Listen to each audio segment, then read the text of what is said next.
상승 다람쥐 캔들 패턴에 이어 이번에는 하락 다람쥐 캔들 패턴을 시작해 보기 전 아마 지난번 상승 다람쥐에 대한 패턴을 설명드린 영상을 몇 번이나 보고 제대로 숙지하셨다면 최근 비트코인의 신고점 혹은 이더리움 고점을 경신했을 시기, 상승 패턴도 몇 번이나 확인할 정도의 경지까지는 도달했을 거예요. 즉 바로 실전에서 수익 낼 수 있는 레벨까지는 올라왔거나 수익을 보셨겠죠. 그래서 상승 다람쥐 캔들과 반대되는 하락 패턴, 즉 하락 다람쥐 캔들 패턴은 어떤 움직임이 나오는지가 오늘 이야기의 골자가 될 텐데, 지금부터 알려드릴 하락 다람쥐 캔들 패턴은 지난번 영상에서 소개해드렸던 상승 다람쥐와는 반대되는 패턴으로 앞으로 이 캔들 패턴을 활용한다면 아주 유용하게 쓸 것이라 판단이 되는데요. 저 또한 이 하락 다람쥐 캔들 패턴을 하락이 시작되기 전에 숏 포지션 타점 잡는 용도와 더불어 롱 포지션 정리를 하는 기준으로 무조건 사용하고 있습니다.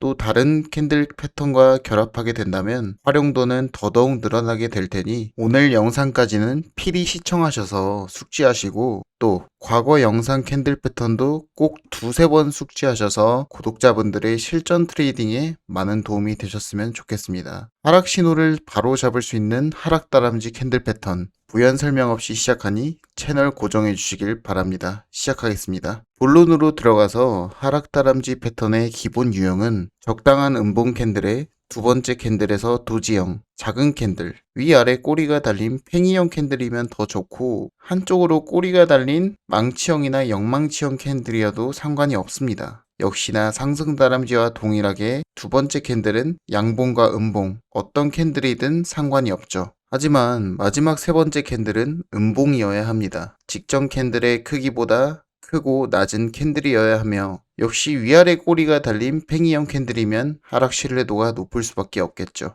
그래서 이 세 개의 캔들을 합쳐놓은 패턴이 하락 다람쥐형 패턴의 성립 조건이 되는 겁니다. 바로 차트 예시를 볼 건데, 이더리움 15분봉이고 고점을 찍은 자리에서 음봉 장악형 팽이 형태의 음봉, 직전 음봉 캔들보다 낮은 음봉 캔들, 하락 다람쥐죠. 해당 패턴을 보고 진입했다면 최저 3.7% 하락, 10배율 기준 37%의 수익을 볼 수 있다는 거였는데요. 15분봉에서의 명확한 예시를 보여드렸고, 중요한 건 고점에서 유리한 포지션 진입을 할 수 있었다는 것과 하락 신뢰도가 높을 수밖에 없는 이유는 고점에서 연속적으로 나오는 하락 장악형, 이는 매수세를 잡아먹는 매도세가 강하다는 뜻이었고, 그대로 하락 장악형 이후 음봉팽이 연속 하락 삿바, 여러분 장악형 이후의 하락 다람쥐 패턴이 생각보다 많이 나옵니다. 그래서 중요한 만큼 대표적인 예시로 다뤄드린 거고, 해당 움직임은 하락으로 이끌 수 있는 신뢰도와 힘이 아주 높게 작용할 수밖에 없죠.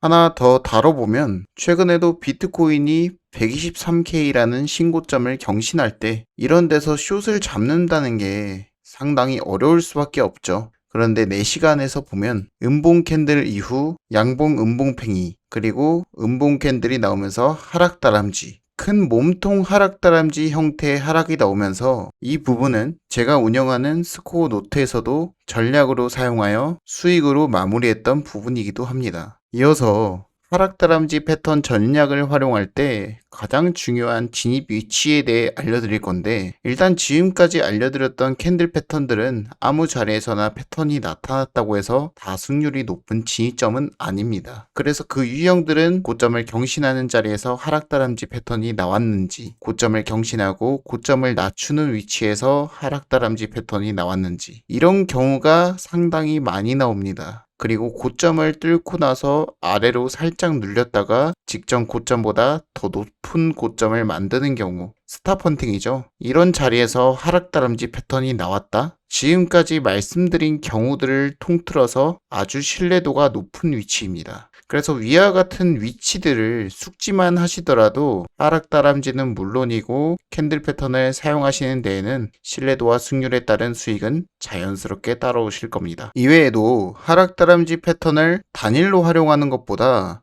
여러 캔들 패턴들과의 결합되어지는 움직임은 하락 신뢰도와 강한 하락의 신호를 보여주는데요. 제가 직접 백테스트한 대표적인 경우의 수들을 보면 이 안에서도 여러분들이 이해하기 쉽게 신뢰도가 높을 수 있는 결합 패턴 모습들을 보여드릴 건데 경우의 수는 엄청나게 많습니다. 첫 번째로 가장 많이 나오는 게 고점을 경신하는 양봉이 나와준 후에 양봉을 잡아먹는 하락 장악형, 음봉팽이 하락 다람쥐, 또 이렇게 음봉 캔들 몸통의 크기가 큰 형태의 하락 패턴이 나오면 큰 몸통 하락 다람쥐라 볼 수 있습니다. 여기도 똑같죠? 여기는 고점을 낮추는 자리에서 하락 정확형으로 보이는 뉘앙스 캔들이 나왔고 이런 경우에도 성립이 됩니다. 이후에 중간 캔들은 양봉이든 음봉이든 상관이 없다고 했었죠. 팽이형 캔들 이후에 하락 다람쥐, 이처럼 하락 장악형 이후에 하락 다람쥐 패턴이 일반적으로 높은 신뢰도와 승률을 보여줍니다. 그리고 이렇게 윗꼬리가 긴 음봉 캔들 이후 나오는 하락 패턴은 하락 힘이 굉장히 강한 경우가 많은데 이후에 나오는 캔들이 하락 삿바, 음봉팽이 하락 다람쥐죠. 하나 더 봐도 장대양봉 윗꼬리 캔들 이후에 윗꼬리가 길게 달린 음봉 캔들, 음봉팽이 하락 삿바, 이렇게 결합되어져 나오는 패턴은 하락 신뢰도가 클 수밖에 없고 여기도 고점에서 하락 장악형 뉘앙스 캔들, 음봉 캔들, 음봉팽이 하락 다람쥐, 마지막에 하락 삿바가 나오면서 하락의 신뢰도가 굉장히 높은 모습. 이처럼 하락 장악, 하락 삿바, 윗꼬리가 길게 달린 1대1형 캔들 아니면 그냥 윗꼬리 캔들, 이런 세 가지와 함께 나오는 하락 다람쥐 패턴을 유심히 보실 필요가 있고 또 이런 유형의 그림이 상당히 많이 나오기 때문에 여러분들이 숙지를 해두실 필요가 있죠. 따라서 지금도 스코어 텔레그램을 통해 현재까지도 사용하는 캔들 전략은 실전 매매에서도 아주 유용하게 활용하고 있다 보니 지금까지 올린 매매 전략에 대한 현황을 투명하게 공유하고 있습니다. 전략을 빠삭하게 익히며 현재 시장에서 어떤 포지션을 잡아야 할지 기준을 못 잡고 있다면 텔레그램으로 입장하셔서 많은 도움이 되시길 바랍니다. 또 많은 분들이 저희 영상들을 꾸준히 시청해 주시면서 좋은 참고와 응원의 메시지 등 기술적 분석에 대한 부분이 해소가 된다는 답변들이 상당히 많이 오고 있어 경각심을 다지며 더 좋은 내용들을 공유해 드리겠지만 제일 중요한 것은 금액은 적더라도 많은 연습을 하는 것이 더 중요하다고 말씀을 드리며 해당 배경 지식이 부족한 분들이라면 텔레그램 입장을 필히 하셨으면 좋겠습니다. 그리고 다음 영상에서는 삿바 캔들에 대한 부분들을 다뤄볼 텐데요. 이제 제가 쓰는 캔들 패턴 전략이 얼마 남지 않았습니다. 구독자분들 모두가 매력적인 캔들 매매로 수익 볼 수 있는 레벨로 끌어올려 드릴 테니 구독과 좋아요 부탁드리고 다음 영상도 역시 양질의 컨텐츠로 찾아올 테니 기대해 주시면 되겠습니다. 여기까지 스코어였습니다.